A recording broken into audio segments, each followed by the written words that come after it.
Hello students, welcome back to Ligade Pali junior college of science in Karad. मैं हूं संदीप गुप्ता और आज के इस लेक्चर में हम पढ़ेंगे about kinetic energy in rotational motion, work done और पावर का कॉन्सेप्ट समझेंगे। रोटेशनल मोशन में क्या होता है, work energy theorem, how work energy theorem can be described in rotational motion, conservation of mechanical energy जो कि बहुत इंपॉर्टेंट कॉन्सेप्ट है, उसको हम रोटेशनल मोशन में कैसे अप्लाई करेंगे, इन सब चीजों के बारे में आज हम इस वीडियो में समझेंगे। तो स्टूडेंट्स, मैं स्टार्ट करने से पहले आपसे एक रिक्वेस्ट करना चाहूंगा कि वीडियो को एंड तक देखो।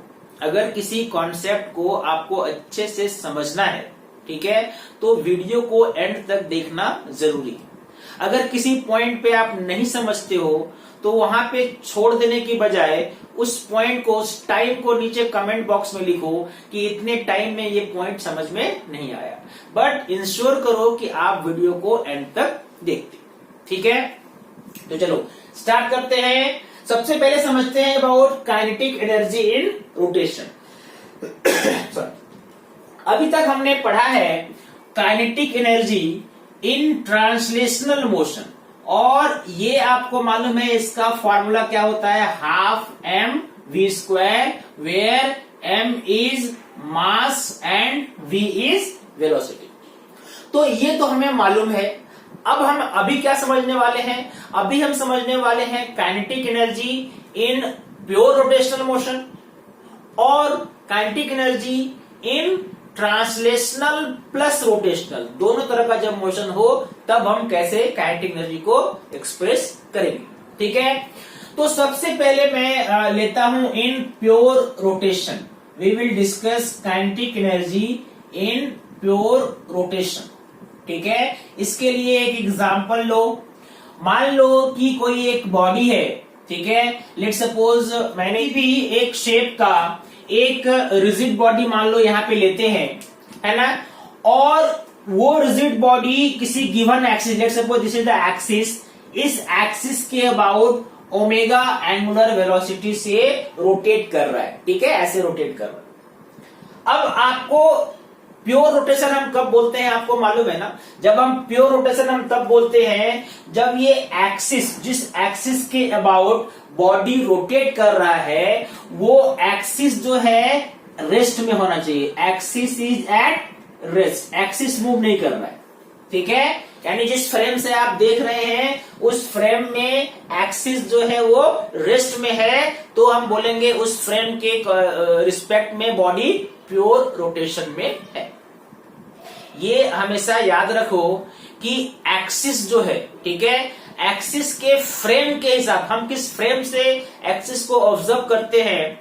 बहुत बार एक बॉडी आपको रोटेशन में और ट्रांसलेशन दोनों में दिखेगा, लेकिन अगर एक्सिस चेंज कर दोगे आप, ठीक है, तो बॉडी प्योर रोटेशन में भी आ जाता है। इस कॉन्सेप्ट को भी आप आगे समझोगे। लेकिन चलो मान लो मैंने बोला कि ये एक्सिस जो है रेस्ट में है, मतलब fixed axis, axis is fixed. तो अगर ये एक्सिस फिक्स्ड है और ये बॉडी जो है वो रोटेट कर रहा है ओमेगा के स्पीड से, आपको निकालना है काइनेटिक एनर्जी, तो हम क्या इमेजिन करेंगे, हम इमेजिन करेंगे कि स्मॉल पार्टिकल यहां पे ले लो। पूरे बॉडी का निकालने के लिए हम निकालेंगे बाद में। पहले आपने एक स्मॉल पार्टिकल इमेजिन किया उस रिजिड बॉडी में जिसका मास dm है, ठीक है, और इसका सेंटर एक्सिस से डिस्टेंस जो है वो कितना है, r है।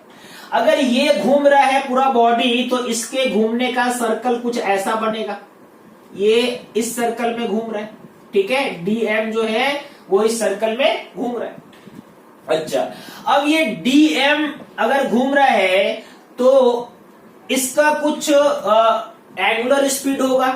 एंगुलर स्पीड वही होगा जो पूरे रिजिड बॉडी का है ना। रिजिड बॉडी में रोटेशन में हर बॉडी का, हर पार्ट्स का एंगुलर स्पीड क्या होता है, सेम होता है, और इसका एक अपना लीनियर वेलोसिटी होगा v, और v किसके इक्वल होगा, r इंटू ओमेगा, इतना आपको मालूम है, ठीक है।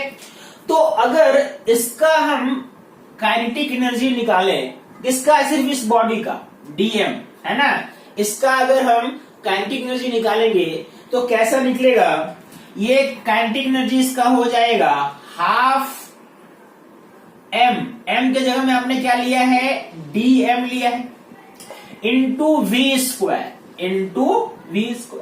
दैट मीन्स ये जो काइनेटिक एनर्जी इस बॉडी का है छोटे से डीएम का, इसको आप वहां पे v equal to R omega कर दोगे तो क्या हो जाएगा, आर स्क्वायर ओमेगा स्क्वायर। देखो dm इंटू आर स्क्वायर इस स्मॉल पार्टिकल का मोमेंट ऑफ इनर्शिया है, mass into R square, R क्या है, perpendicular distance from the axis, यानी ये एक्चुअल में मोमेंट ऑफ इनर्शिया है। ठीक है, यानी अगर ये मोमेंट ऑफ इनर्शिया है तो ये क्या लिखेंगे, half D I omega square. D I मैंने क्यों लिखा है, क्योंकि मैं एक स्मॉल पार्टिकल का मोमेंट ऑफ इनर्शिया निकाल रहा हूं जो उस रिजिड बॉडी पे। अगर इस पूरे रिजिड बॉडी पे जितने भी पार्टिकल हैं सबका आपको चाहिए काइनेटिक एनर्जी, मतलब अगर आपको चाहिए काइनेटिक एनर्जी टोटल तो पूरा मोमेंट ऑफ इनर्शिया लेना पड़ेगा। तो सारे पार्टिकल का अगर डीएम का moment of inertia D I है तो अगर पूरा इसको इंटीग्रेट कर दोगे तो कंप्लीट मोमेंट ऑफ इनर्शिया क्या हो जाएगा, half I omega square. That means the kinetic energy of a body which is in pure rotation, kinetic energy of a body which is in pure rotation, that means is rotating about a fixed axis. ठीक है, कितना लिखते हैं इसको, half I omega square. यहां पे ये ध्यान देना कि ये जो आई है, ठीक है, ये आई मोमेंट ऑफ इनर्शिया होना चाहिए अबाउट द फिक्स्ड एक्सिस, जिस एक्सिस के अबाउट वो घूम रहा है उसी एक्सिस के अबाउट मोमेंट ऑफ इनर्शिया आपको लेना है। ठीक है, क्योंकि मोमेंट ऑफ इनर्शिया डिफरेंट हो जाता है ना अगर आपने अलग अलग एक्सिस लिया तो आई कौन सा एक्सिस के लोग आपको निकालना है, जिस एक्सिस के अबाउट वो घूम रहा है। ठीक है, मैं इसको एक एग्जांपल से आपको और क्लियर करता हूं। देखो, मान लो कि मैंने एक दो एग्जांपल यहां पे देखो, मान लो ये एक रॉड है, ठीक है, let suppose this is a rod of mass m ले लो और लेंथ l ले लीजिए। ठीक है, ये जो रॉड है, ये इस रॉड को आपने यहां पे फिक्स किया है ऐसे, और ये वर्टिकल प्लेन में घूम सकता है। ठीक है, वर्टिकल प्लेन में घूम रहा है ऐसे, मतलब एक्सिस कौन सा है, दिस इज द एक्सिस, और ये वर्टिकल प्लेन में ऐसे घूम रहा है। ठीक है, घूमने का स्पीड मान लो दिया हुआ है, चलो ये ओमेगा स्पीड से घूम रहा है मान लो। ठीक है, it is rotating with an angular speed omega. आपको निकालना है इसका रोटेशनल काइनेटिक एनर्जी, क्योंकि प्योर रोटेशन में है इस एक्सिस के अबाउट, है ना। तो रोटेशनल काइनेटिक एनर्जी हम कैसे निकालेंगे, फॉर्मूला आपको मालूम है, हाफ आई ओमेगा स्क्वायर। तो हाफ आई ओमेगा स्क्वायर अगर आपने यहां पे लगाया तो ये क्या हो जाएगा, 1/2। आई क्या लोगे जरा सा मुझे बताओ। रॉड का मोमेंट ऑफ इनर्शिया क्या होता है अगर एक्सिस किसी एक एंड से पास करे तो, ml²/3। वेरी गुड, यानी यहां पे क्या लिखेंगे, ml²/3 इंटू ओमेगा के स्पीड से घूम रहा है तो ओमेगा स्क्वायर। दैट मीन्स आपका आंसर क्या आना चाहिए, 1/6 ml² omega square. That should be your answer. समझ में आया। तो मोमेंट ऑफ इनर्शिया निकालना ये इंपॉर्टेंट स्टेप है जब आप प्योर रोटेशन पढ़ते हैं, है ना। एक एग्जांपल और देखो, मान लो कि इस बार मैंने एक लाइट रॉड लिया।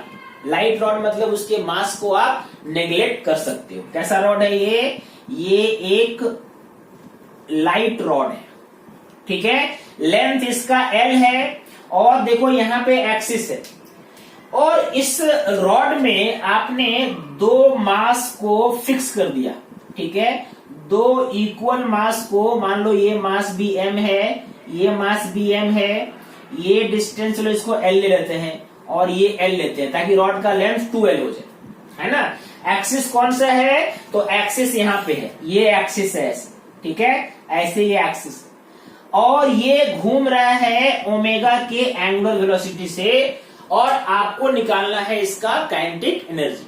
फिर से देखो, एक्सिस ये जो है ये फिक्स्ड एक्सिस है, यानी प्योर रोटेशन का केस है। तो फिर से फॉर्मूला हमारा क्या होगा, हाफ आई ओमेगा स्क्वायर। आई जब यहां पे निकालेंगे तो रॉड चूंकि लाइट है तो रॉड का मोमेंट ऑफ इनर्शिया नहीं लेंगे। जो दो मास है एम और ये एम, इन दोनों का मोमेंट ऑफ इनर्शिया हम लेंगे। यानी सॉल्व जब करोगे, जब काइनेटिक एनर्जी आप फाइंड करोगे तो काइनेटिक एनर्जी कैसे फाइंड होगा, यहां पे लिखोगे हाफ आई। क्या होगा मुझे बताओ, पहले एम का आई जब निकालोगे तो एल प्लस एल यानी 2l डिस्टेंस पे है, तो m इंटू क्या लिखेंगे 2l स्क्वायर, करेक्ट है। और ये जो m है ये l डिस्टेंस पे है, तो यहां क्या लिखेंगे m इंटू एल स्क्वायर। ये क्या हो गया, पूरा मोमेंट ऑफ इनर्शिया हो गया सिस्टम का, ठीक है, इंटू ओमेगा स्क्वायर, करेक्ट है। अच्छा, अब इसमें देखो, अगर मान लो इसको आप कितना हो जाएगा, ये 4 हो जाएगा ना, हाँ 4l square L square 5l square, यानी ये आपका हो जाएगा 5ml स्क्वायर बाय 2, और ओमेगा स्क्वायर तो है ही, 5ml square omega square by 2, ठीक है। This is moment of inertia of this system. जहां पे हमने जूम किया है कि मोशन जो है वो प्योर रोटेशन है, वहां पे फॉर्मूला हमने क्या लगाया, हाफ आई ओमेगा स्क्वायर, ठीक है, समझ में आया आपको। अब दूसरा जो कैटेगरी है कि रोटेशन भी हो और ट्रांसलेशन भी हो, है ना, मतलब कंबाइंड मोशन, उसमें हम कैसे निकालेंगे काइनेटिक एनर्जी, अब उसको मैं बताता हूं। चलो अब समझते हैं combined translational and rotational motion में अगर कोई बॉडी है, यानी body centre of mass move भी कर रहा है और बॉडी रोटेट भी कर रहा है about a fixed, about any given axis. Let's suppose मैं इसका एग्जांपल लेता हूं, पहले इसका कॉन्सेप्ट समझो। मान लीजिए कि ये एक रिजिड बॉडी है, ठीक है, और रिजिड बॉडी का ये है सेंटर ऑफ मास, यहां पे जूम कर लो, और ये एक्सिस मैंने ऐसे लिया, ठीक है। What is this, this is centre of mass. तो इस एक्सिस के अबाउट ये घूम भी रहा है ओमेगा स्पीड से, और साथ ही साथ ये सेंटर ऑफ मास आगे भी बढ़ रहा है v के स्पीड से। मैं इसको लिखता हूं वेलोसिटी ऑफ सेंटर ऑफ मास, यानी रोटेशन भी हो रहा है और ट्रांसलेशन भी हो रहा है, ठीक है। तो ऐसे कंडीशन में अगर आप इसको, आपको निकालना है काइनेटिक एनर्जी, तो इसको दो अलग अलग काइनेटिक एनर्जी को हम कंबाइन करते हैं। एक काइनेटिक एनर्जी जो आप लेंगे वो तो इसके रोटेशन के कारण है ना, जो ये रोटेट कर रहा है उसके कारण काइनेटिक एनर्जी है, ठीक है। और एक्सिस कौन सा है, सेंटर ऑफ मास को पास करता हुआ एक्सिस, यानी इसके कारण कितना हो जाएगा काइनेटिक एनर्जी। मैंने आपको बताया हाफ आई ओमेगा स्क्वायर, आई कौन सा मैंने लिया है, moment of inertia about an axis passing through centre of mass. और दूसरा ये चूंकि ट्रांसलेट भी कर रहा है, तो इस बार मान लो ये वेलोसिटी, ये सेंटर ऑफ मास है और ये ट्रांसलेट कर रहा है वीसी स्पीड से या वीसीएम स्पीड से, तो इसके कारण कितना हो जाएगा, ये काइनेटिक एनर्जी क्या है, ड्यू टू रोटेशन, और ये है kinetic energy due to translation, जिसका फॉर्मूला आपको मालूम है हाफ वीसीएम स्क्वायर।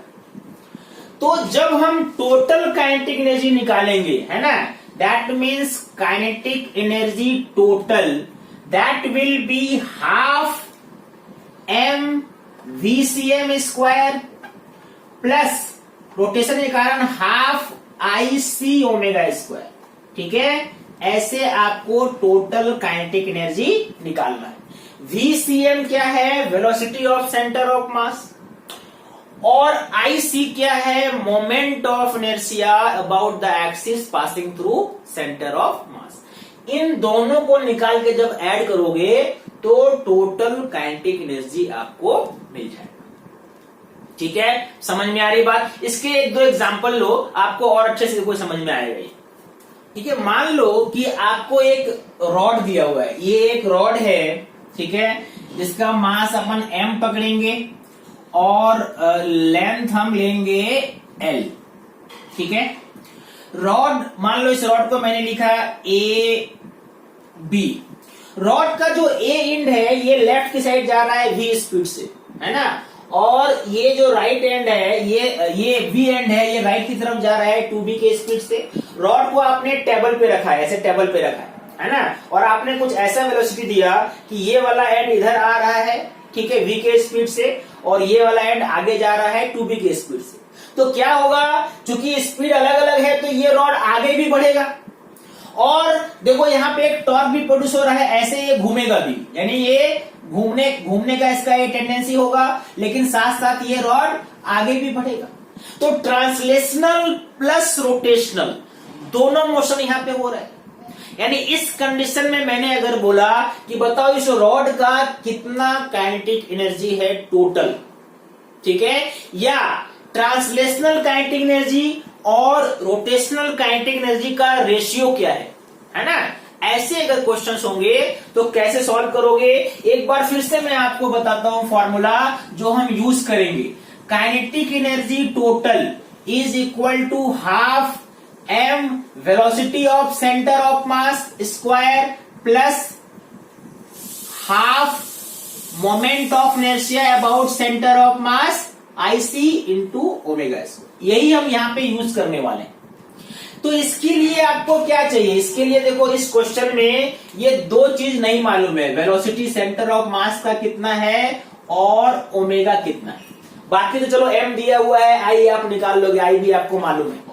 क्या अननोन है, velocity of centre of mass और एंगुलर वेलोसिटी। तो सबसे पहले तो ये दो चीज आपको यहाँ पे फाइंड करना पड़ेगा, है ना। अब देखो मैं अब इसको थोड़ा अच्छे से समझो। और मान लो कि ये सेंटर ऑफ मास यहाँ पे है, ठीक है, मान लो सेंटर ऑफ मास का वेलोसिटी इधर है VCM, कितना है VCM, ठीक है, और ये जो डिस्टेंस, या चलो मैं इसको अलग से यहां बनाता हूं आपको। ये रॉड आपको दिया हुआ था, ठीक है, ये रॉड A है और ये रॉड B है, और ये रॉड मान लो घूम रहा है ओमेगा के स्पीड से, और सेंटर ऑफ मास का वेलोसिटी कितना है, मान लो VCM लिखता हूं मैं। चूंकि ये ओमेगा के स्पीड से घूम रहा है तो इस वाले एंड का इधर कितना स्पीड होगा, आपको मालूम है ये डिस्टेंस L/2 और ये डिस्टेंस भी क्या है L/2। O C कौन सा पॉइंट है, C है सेंटर ऑफ मास, ठीक है। आपको V का फॉर्मूला मालूम है R इंटू ओमेगा। तो अगर ओमेगा दिया हुआ है और ये एक्सिस है ना, सेंटर यहां से कितना डिस्टेंस है L/2, तो इस वाले एंड का इधर कितना होना चाहिए स्पीड, ओमेगा इंटू L/2। वैसे ही ये वाला एंड इधर जा रहा है तो इसका कितना होना चाहिए स्पीड, ओमेगा इंटू L/2 होना चाहिए कि नहीं। अगर ये घूम रहा है तो टेंजेंशियल स्पीड इधर कितना होगा, ओमेगा L/2, और ए पॉइंट पे लेफ्ट साइड होगा ओमेगा L/2। अब यानी इस बी पॉइंट पे एक तो सेंटर ऑफ मास का जो स्पीड है वो हर पॉइंट का स्पीड होता है, सेंटर ऑफ मास का जो वेलोसिटी है वही वेलोसिटी रॉड के हर पार्टिकल का होगा। यानी एक वेलोसिटी और है इधर, और वो कितना है, वेलोसिटी ऑफ सेंटर ऑफ मास। वैसे ही यहाँ पे ये भी सेंटर ऑफ मास के डायरेक्शन में आगे भी बढ़ रहा है, वेलोसिटी ऑफ सेंटर ऑफ मास। यानी बी पॉइंट का स्पीड कितना हुआ बताओ, बी एंड का कितना स्पीड हो गया, इन दोनों को ऐड करना पड़ेगा, और ये क्या हो जाएगा, velocity of centre of mass plus omega into L/2। और ये कितना दिया हुआ है, ये दिया हुआ है 2v। देखो ये पहला इक्वेशन आपका आ गया, ठीक है। दूसरा इक्वेशन इस एंड में आ जाओ, इस एंड का जो स्पीड है ये हो जाएगा माइनस में, यानी अगर मैं लिखूं वेलोसिटी ऑफ एंड ए तो लिखोगे velocity of centre of mass minus, क्योंकि ये उल्टा है, माइनस ओमेगा एल बाय 2, और इसका नेट स्पीड क्योंकि पीछे की तरफ v है तो ये क्या लिखेंगे माइनस v। इस बार ये देखो दूसरा इक्वेशन भी आपको मिल गया। इन्हीं दो इक्वेशन से हम VCM और ओमेगा पहले निकाल लेंगे। सिंपल सा इसको ऐड कर दो। आपने क्या किया, आपने इक्वेशन 1 और 2 को ऐड किया बाय 1 प्लस 2, ये कैंसिल हो जाएगा तो आपको क्या मिला 2 into VCM is equal to 2V minus V, कितना हो गया V, मतलब आपको velocity of centre of mass कितना मिल गया V बाय 2। पहला आपको अननोन क्वांटिटी जो आपको चाहिए था वो मिल गया। तो ऐसे जो कि एक क्वेश्चन में कितने कॉन्सेप्ट हो सकते हैं। अगर सिर्फ आपसे पूछा जाता कि भाई इस कंडीशन में बताओ velocity of centre of mass कितना है, अगर ये वाला एंड 2B से जा रहा है, ये एंड B से जा रहा है, तो what is the velocity of centre of mass, तो वो भी निकालना आप सीख गए। कितना हो गया V बाय 2। अब एंगुलर वेलोसिटी निकालते हैं। देखो एंगुलर वेलोसिटी के लिए VCM का किसी दोनों में से किसी भी इक्वेशन में आप वैल्यू पुट कर दो। तो हम चलो वैल्यू 1 में पुट करते हैं, ठीक है, यानी अगर हम 1 में पुट करेंगे VCM का वैल्यू तो ये क्या हो जाएगा V by 2 plus omega into L by 2 equal to 2V। That means omega into L by 2 equal to 2V minus V by 2। ये कितना हो जाएगा, this is 3V bye 2। Correct है, इतना ही ना। हाँ, ये 2 कैंसिल कर दो तो ओमेगा का फॉर्मूला हो गया 3V बाय L। देखो अगर आपसे इतना ही पूछा जाता कि एंगुलर स्पीड निकालो, उसका भी आंसर आ गया। तो एक क्वेश्चन में हम बहुत तरह के कॉन्सेप्ट सीखते हैं, है ना। अब आपको ओमेगा मालूम है, VCM मालूम है, बाकी सब चीज अगर आपको मालूम है तो टोटल काइनेटिक एनर्जी आप निकाल सकते हैं। कितना हो जाएगा टोटल काइनेटिक एनर्जी, इसका फॉर्मूला है half m velocity of centre of mass square plus IC omega square. या वैल्यू पुट करते जाओ, ये हो जाएगा हाफ, मैंने स्मॉल m लिया है क्या, चलो इसको कैपिटल M ही लेते हैं, फॉर्मूला में वही है तो, है ना। मान लो हाफ m, VCM कितना निकाला हमने V बाय 2, स्क्वायर करोगे तो V square bye 4 plus IC। आपको मालूम है किसी भी रॉड का मोमेंट ऑफ इनर्शिया के अबाउट मोमेंट ऑफ इनर्शिया उसके सेंटर ऑफ मास से जो एक्सिस क्रॉस करता है उसके अबाउट होता है ml स्क्वायर बाय 12, यही ना, ml square by 12 into omega square 3B by omega है कितना 3B बाय L, तो उसको स्क्वायर कर दो 9V square by L square cancel, यानी ये मेरे हिसाब से कितना आना चाहिए, mv स्क्वायर कॉमन ले लिया तो 1 बाय 8 प्लस 9 बाय 24, एलसीएम लोगे तो 24, 3 प्लस 1 3 ना, हाँ 3 प्लस 1 कितना हो गया 3 plus 9 12 by 24। That means answer कितना हो गया 1 by 2 mv square. This is the total kinetic energy of the rod in this system. तो ऐसे हम किसी भी ऐसे पार्टिकल का जो कंबाइंड मोशन में है, ट्रांसलेशनल मोशन में है और साथ ही साथ रोटेशनल मोशन में भी है, तो टोटल काइनेटिक एनर्जी निकालने के लिए ऐसे प्रोसेस हम यूज करें। कभी कभी क्वेश्चन जो है वो थोड़े सिंपल भी हो सकते हैं। जैसे देखो मान लो मैंने बोला कि एक सॉलिड स्फीयर, ये क्या है, दिस इज सॉलिड स्फीयर और ये रोल कर रहा है मतलब रोटेशनल मोशन भी है और काइनेटिक रोटेशनल मोशन भी है और ट्रांसलेशनल मोशन भी है, ठीक है। आपको बताना है इसका टोटल काइनेटिक एनर्जी। मान लो आगे बढ़ने का स्पीड v है और घूमने का स्पीड ओमेगा है ना, और दिया हुआ है कि omega equal to v by R. R क्या? आर है इसका अपना रेडियस। आर क्या है? इसका अपना रेडियस और मास m। तो रोल कर रहा है इस एक्सिस के अबाउट, और आपसे पूछे बताओ इसका काइनेटिक एनर्जी टोटल कितना होगा। फिर से वही formula, half M V C M square. Velocity of centre of mass दिया हुआ है v है, दैट मीन्स ये क्या हो जाएगा, half M V square plus half I omega square.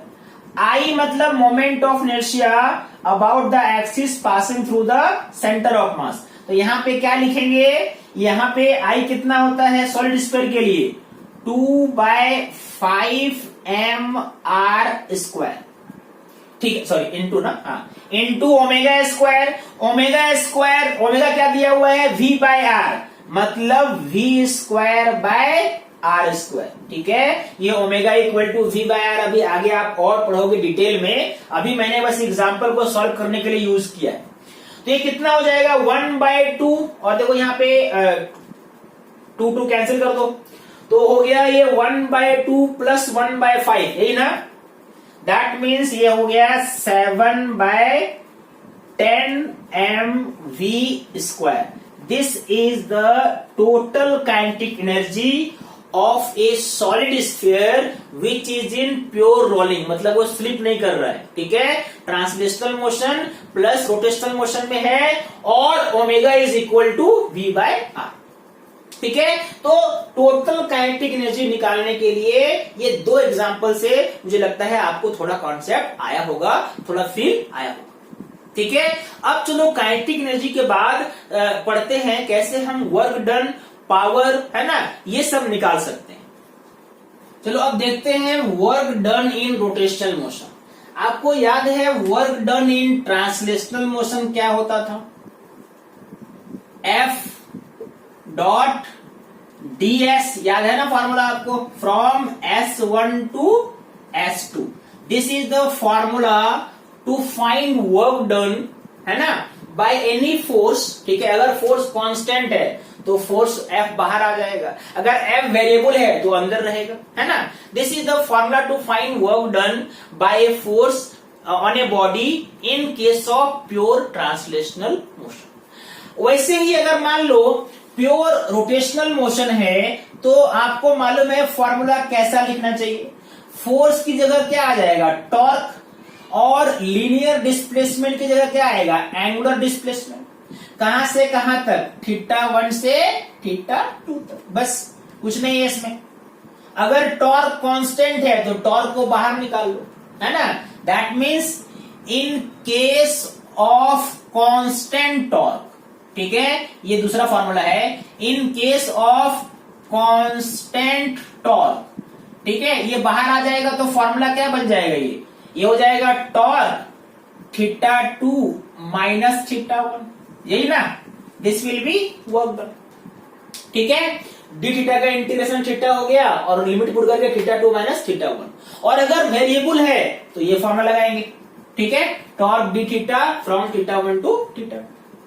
This is the concept of work done in pure rotational motion. वैसे ही अगर मान लो आपसे पूछा जाएगा पावर प्रोड्यूस्ड बाय टॉर्क, ठीक है, कोई भी फोर्स जो है कितना पावर प्रोड्यूस करता है, तो आपको मालूम है पावर जब भी हम पढ़ते हैं एवरेज पावर पढ़ते हैं और दूसरा पढ़ते हैं इंस्टेंटेनियस पावर, है कि नहीं।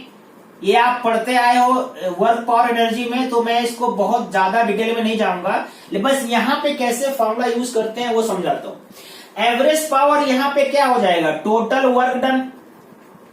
फॉर्मूला क्या होता है इसका, total work done by total time taken, यही ना, टोटल वर्क डन, याद रखो, this is total work done, this is total time taken, and it is known as P average, ठीक है, ओके। अगर इंस्टेंटेनियस पावर का फॉर्मूला ये भी आपको मालूम है, इसका फॉर्मूला क्या होता है, differentiation of work with respect to T. और वर्क का फॉर्मूला क्या है? वर्क का फॉर्मूला यहां पे आपने देखा टॉर्क इंटू डी थीटा, ठीक है, torque into D theta, that means differentiation of torque into D theta by D T. अगर मान लो टॉर्क कांस्टेंट है तो टॉर्क बाहर आ जाएगा। देखो ये जो हम निकाल रहे हैं पी इंस्टेंटेनियस निकाल रहे हैं, ये क्या हो जाएगा? टॉर्क को बाहर निकालोगे तो D theta by D T, और D theta by D T का मतलब क्या होता है? एंगुलर वेलोसिटी, मतलब torque into angular velocity, torque dot angular velocity. तो इसके हिसाब से अगर आपको पी निकालना हो तो एक और फॉर्मूला मैं यहां लिखता हूं, देखो पावर इंस्टेंटेनियस का फॉर्मूला क्या हो गया?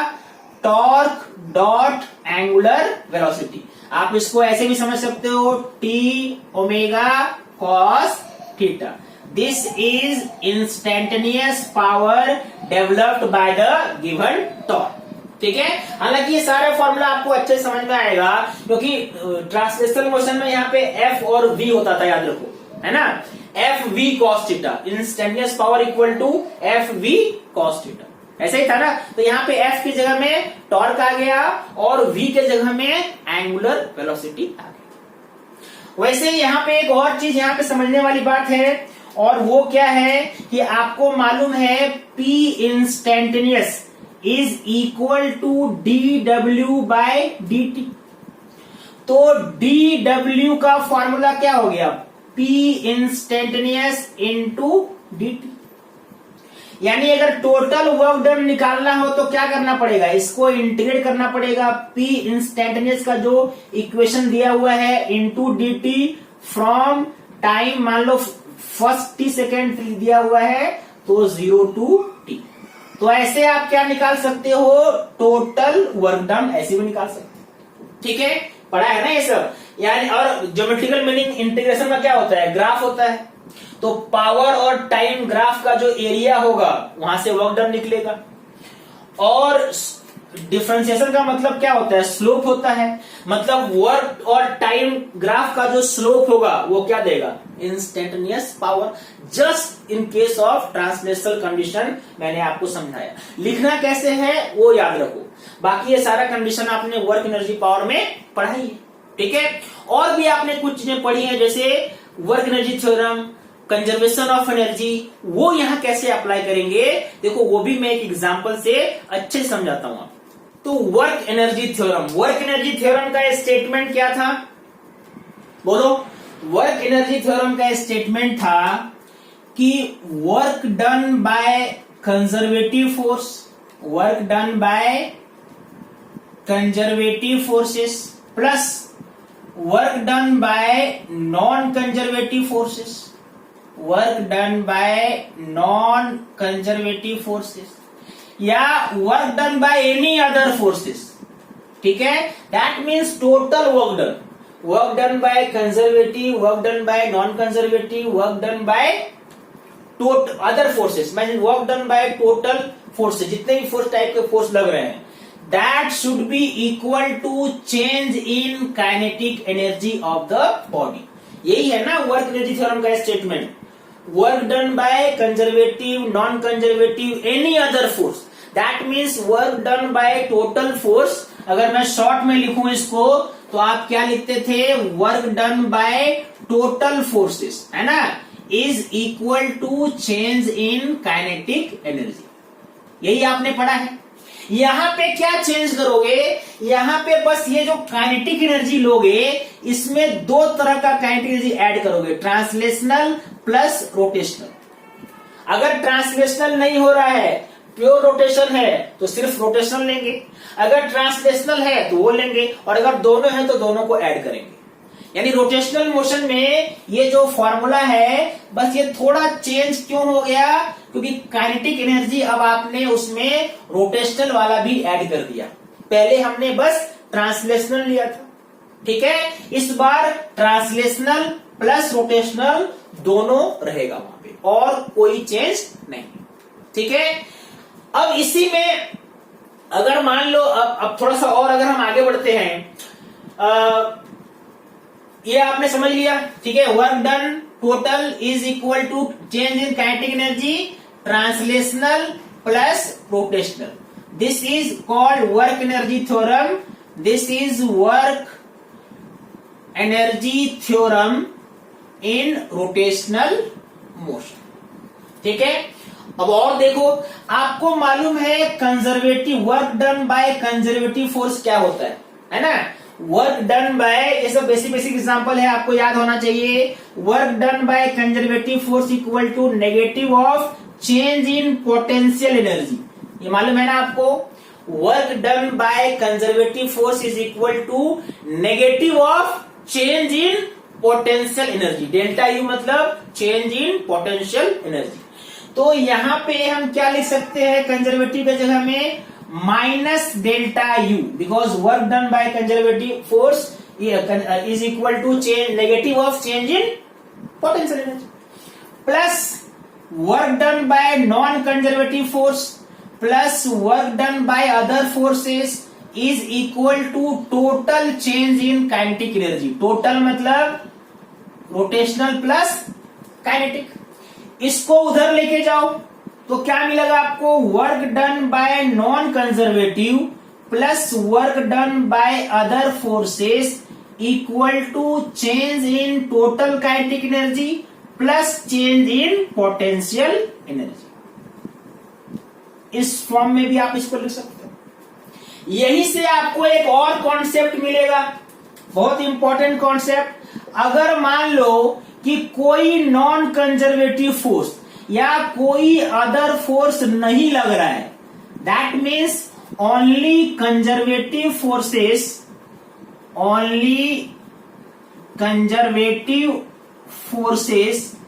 Are doing work. हो सकता है अलग अलग फोर्स लग रहा हो लेकिन वर्क नहीं कर रहा है. वर्क कौन सा फोर्स कर रहा है. Only conservative forces. अगर सिर्फ कंजर्वेटिव फोर्स समझते हो ना, पढ़ा है ना आपने पहले. Work done should not depend upon the path followed by the particle. Conservative force कौन कौन से हैं. स्प्रिंग फोर्स कंजर्वेटिव है, ग्रेविटी कंजर्वेटिव फोर्स है. 12th में जाओगे तो इलेक्ट्रोस्टैटिक फोर्स भी कंजर्वेटिव फोर्स होगा. तीन ही फोर्स कंजर्वेटिव है आपके सिलेबस में. ठीक है. तो अगर मान लो only conservative forces are doing work, तो ये वर्क डन ये दोनों जीरो हो जाएगा.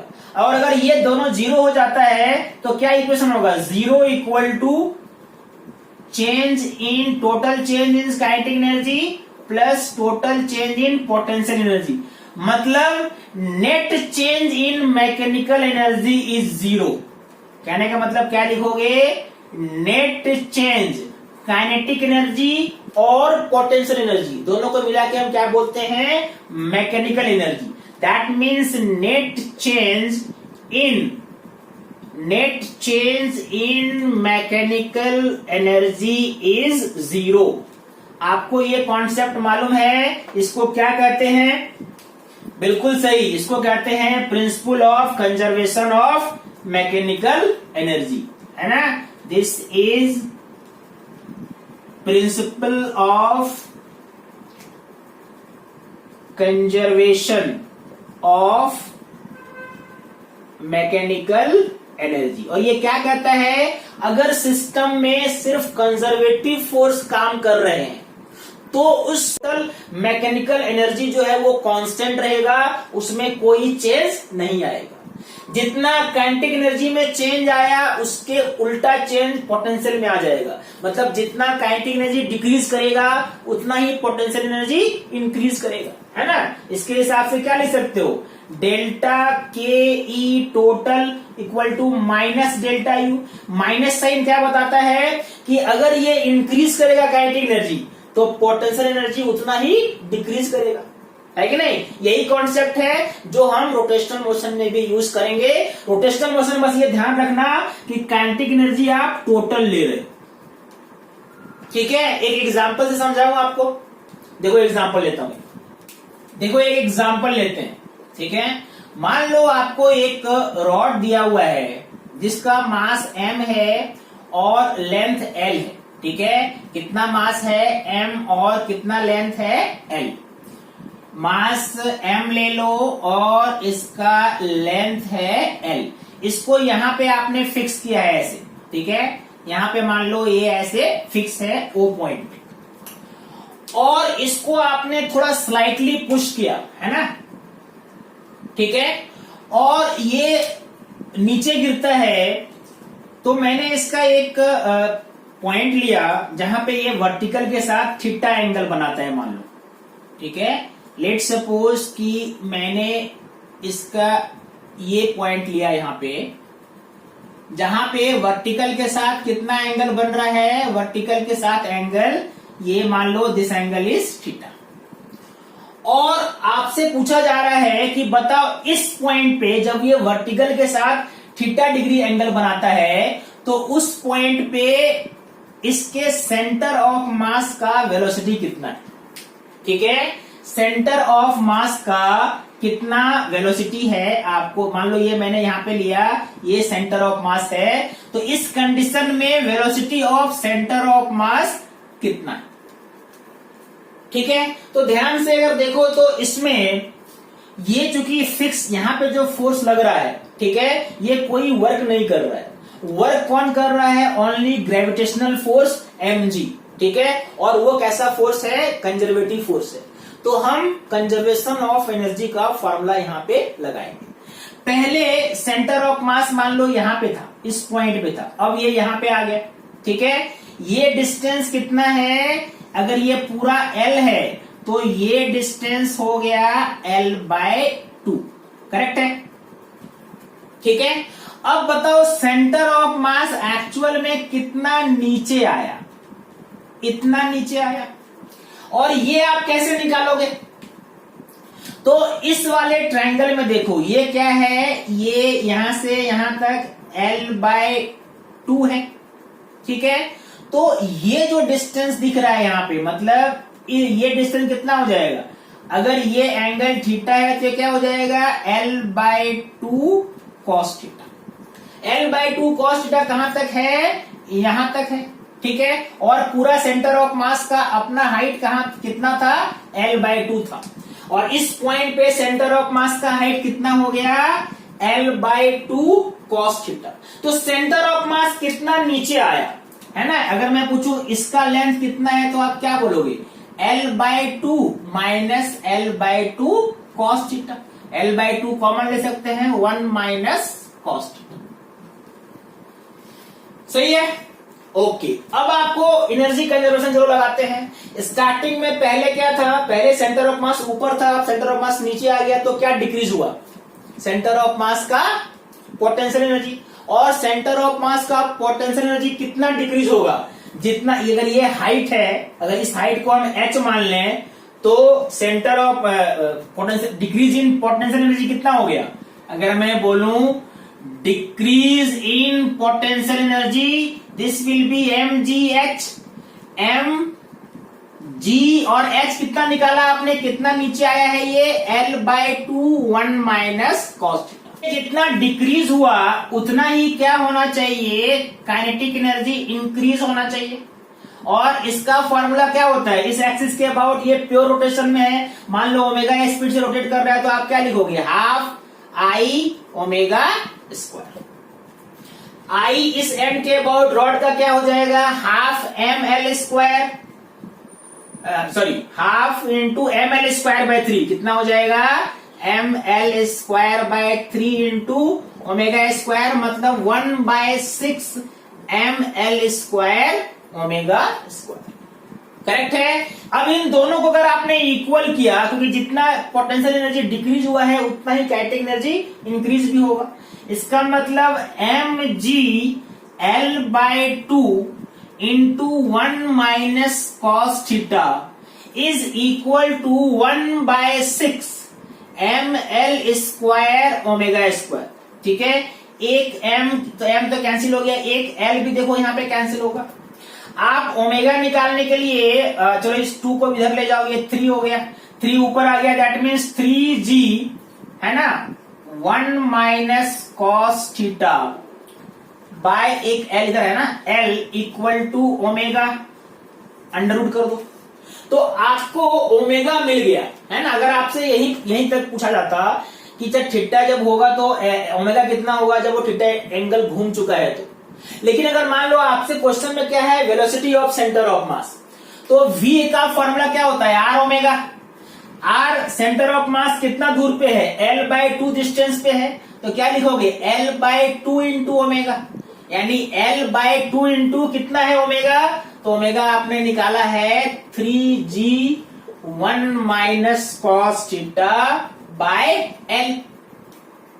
अगर अंदर ले जाओगे l² एक कैंसिल होगा, 2 अंदर आएगा तो 4 हो जाएगा, मतलब 3gl1 minus cos theta by 4 का under root, that is answer of velocity of centre of mass. देख लीजिए, ठीक है। तो आज के इस लेक्चर में मैंने बेसिक हमने समझा कि एनर्जी कैसे करते हैं, एनर्जी कैसे निकालते हैं, power, work done, conservation of energy कैसे लगाते हैं, ठीक है।